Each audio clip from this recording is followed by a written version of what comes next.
Welcome to the Salmon Runs YouTube. Enjoy the video. You begin by making your data reliable. Convert ranges into structured tables and remove duplicates. Make sure dates are true dates and numbers are consistent.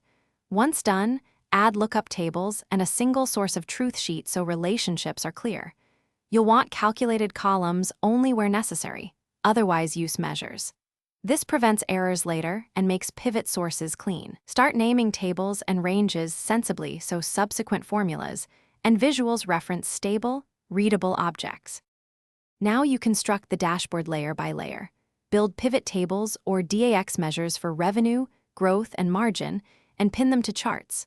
Arrange slicers and timeline controls near the top for quick filtering. Use linked cells or camera snapshots for KPI cards and sparklines for trends. Make sure axes match across charts and apply conditional formatting for alerts. Once visuals are in place, lock positions and align objects so your layout remains stable when data refreshes or users interact. Finish by validating every number, refresh, test filters, and run scenario checks.